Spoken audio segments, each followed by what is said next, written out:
Quel est le meilleur endroit, le meilleur lieu pour investir en immobilier? C'est une question qui est très souvent posée, que vous me posez tout le temps. Moi, j'ai un élément de réponse, je vais vous l'apporter dans cette vidéo. L'idée, dans un premier temps, c'est de vous parler déjà d'une erreur à éviter, parce que si vous faites cette erreur, forcément, vous n'allez pas pouvoir trouver ce que vous cherchez. Dans un premier temps, la plupart du temps, ce que vous cherchez de faire, vous êtes débutant, vous ne connaissez rien en immobilier, vous essayez de trouver la pépite.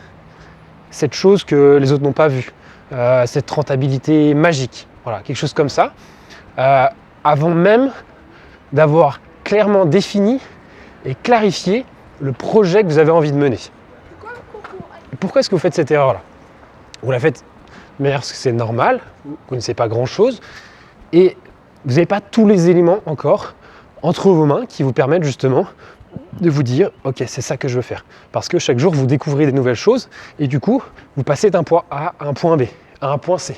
Ah tiens, j'ai vu une opportunité sur tel sujet, par exemple résidence principale. J'ai vu un sujet sur faire du locatif dans tel pays. J'ai vu une opportunité sur ceci ou cela. Et vous vous baladez, paf, paf. Je ne sais pas si ça nous fait un effet intéressant avec la caméra, j'espère. Voilà, vous vous baladez d'une rue à une autre, d'un quartier à un autre, d'un pays à un autre, d'une nouvelle stratégie à une autre. Vous en perdez du temps. À mon avis, si je passe là-bas, il va y avoir trop de monde. Et ça ne va pas être intéressant parce que je vais être stressé devant toute cette population qui m'entoure. Je suis désolé, je vais me rendre sur un endroit. Donc, ce que je disais, cette erreur, voilà, au niveau de cette recherche. Ça, c'est la première des petites erreurs. Je dirais dans la même idée, vu que vous êtes sur des opportunités, vous n'avez pas forcément ciblé ce secteur géographique. Et c'est pour ça que vous regardez cette vidéo, vous voulez savoir où investir. Parce que dans le secteur géographique que vous n'avez pas défini, vous êtes sur quelque chose qui est beaucoup trop large. Est-ce que vous investissez dans votre ville, dans une autre? Est-ce que vous investissez en France, dans un autre pays? Et forcément, comme vous ne savez pas où et que c'est beaucoup trop large, vous allez vous perdre parce que vous n'allez jamais pouvoir trouver ce que vous cherchez. Imaginez, je ne sais pas, quelqu'un qui fait une recherche scientifique, mais il n'a pas posé une hypothèse première. Forcément, il ne sait pas dans quel sens il va aller. Il faut qu'il se donne des objectifs, des priorités. Sinon, forcément, il va se perdre dans le labyrinthe, voilà, dans ce fameux labyrinthe d'immobilier, parce qu'il y a des choses partout à droite à gauche. Dans un premier temps, définissez clairement votre cible, définissez précisément ce que vous avez envie de faire. C'est le plus important, sinon, après, vous allez partir dans tous les sens. Une fois que vous avez fait ça, et juste avant, de vous expliquer justement, pour moi, le lieu, il y a une autre chose qui est à comprendre et qui est fondamentale, et peu importe le lieu, c'est qu'il faut que vous soyez dans la connaissance du lieu dans lequel vous voulez investir. Il faut que vous soyez dans un élément de maîtrise. On parle d'immobilier, on parle de quelque chose qui est tangible. Hein, là, je touche le mur, je m'en fais même mal au doigt. Voilà, il faut connaître votre secteur. Connaître, que ce soit la ville, peut-être les quartiers, une fois que vous avez défini ce que vous voulez. Parce que si vous voulez, par exemple, vous lancer dans, je ne sais pas, la colocation ou le studio pour les étudiants, peu importe. Il ne faut pas se tromper de quartier. À un moment donné, on ne va pas faire du studio pour étudiants dans un quartier résidentiel pour des maisons, où il y a des maisons pour des personnes qui ont des moyens, des revenus importants. Forcément, si vous vous trompez de lieu, ça ne va pas jouer, ça ne va pas matcher. Il faut adapter la bonne offre, la bonne demande, le bon lieu. Et puis, ça peut être aussi le même produit. Mais bon, ce serait trop long d'en parler juste dans cette vidéo-là. L'idée, c'est de se dire que vous devez capter aussi si le quartier il est en évolution ou pas. Ne pas trop se projeter sur quelque chose de potentiellement futur qui pourra arriver. Parce que très souvent, voilà, le quartier il est en évolution, est-ce que ça va arriver, on va construire ceci ou cela. Puis en fait, 10 ans plus tard, il n'y a rien qui s'est construit. Et forcément, ça va vous causer aussi du tort. On n'investit pas sur quelque chose de potentiel, on investit sur quelque chose de tangible. C'est ça qui est rassurant avec l'immobilier. Quand vous connaissez votre quartier, vous connaissez vos locataires, vous connaissez le prix de la location, après, feu, go. Il vaut mieux chercher un produit avec 1 ou 2% de rentabilité de moins, quelque chose que vous maîtrisez, vous savez exactement ce qui va se passer, que aller chercher de la grosse renta, du 12, du 15% dans un endroit où vous n'aurez peut-être même pas de locataires parce qu'en fait, ils n'existent pas. On n'est pas sur du potentiel, on est sur quelque chose de physique, de réel, de tangible. Connaître votre lieu, ça implique plusieurs choses. autre que ce que je viens de dire, ça indique aussi, admettons que vous êtes dans un pays autre que la France. Est-ce que vous connaissez les lois? Est-ce que vous connaissez la fiscalité? Elle est forcément différente qu'en France. Ça va vous demander une adaptation supplémentaire si vous allez dans un autre pays. Si vous êtes dans une autre ville que la vôtre. Peut-être que pareil, au niveau de, non pas de la fiscalité, mais par exemple au niveau du plafonnement des loyers. Il faut toujours du coup se mettre à jour à partir du moment où il y a des nouvelles lois qui sortent, alors que si c'est chez vous, c'est beaucoup plus simple. Vous en discutez avec les gens autour de vous et les informations elles viennent beaucoup plus facilement. Vous avez des villes par exemple donc avec des loyers plafonnés. Des fois vous avez un nombre de jours limité par exemple sur Airbnb où les loyers plafonnés vous empêchent de faire ou de la coloc ou du Airbnb. Et ça c'est quand même vraiment dommageable.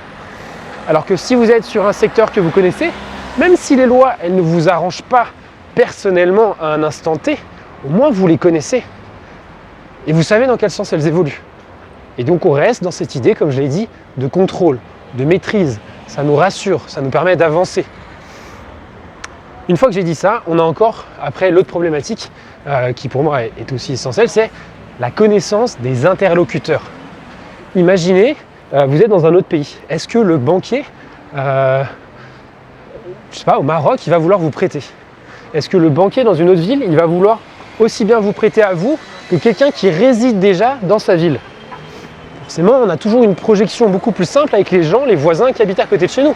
C'est beaucoup plus simple d'aller échanger avec eux et de se faire confiance. Est-ce que vous aurez confiance dans les agents immobiliers d'une autre ville? Sachant que peut-être des fois on n'a même pas confiance dans les agents immobiliers qui habitent chez nous.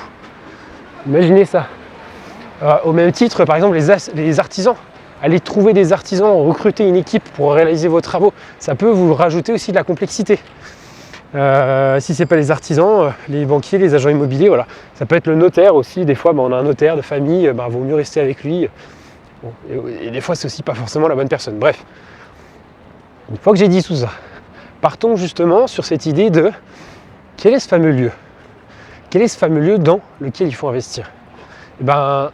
J'ai envie de dire, en fait, la réponse, elle était même déjà depuis le début de la vidéo. Vous avez vu tous les bâtiments qui sont autour de moi? Les bâtiments qui sont autour de moi, je les connais. Je les connais, c'est beaucoup plus simple pour moi d'apprendre. Parce que dans tous les cas, qu'on investisse chez nous ou ailleurs, il va falloir qu'on apprenne des choses. Il va falloir qu'on monte en compétences. Il va falloir qu'on aille discuter avec des gens.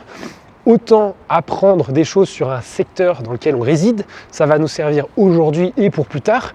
On va pouvoir faire... on pourrait dire cette espèce d'intérêt composé, mais c'est sur de la connaissance, on va pouvoir empiler les connaissances. Tout ce que j'ai appris aujourd'hui va pouvoir me servir plus tard, alors que si vous allez sur un autre secteur géographique pour faire un seul investissement one shot une fois, ça va vous demander de déployer une énergie très importante pour pas forcément des résultats cumulables dans le temps. Et ça, c'est quelque chose qui est à prendre en compte. Le meilleur endroit, c'est ici, c'est pas là-bas.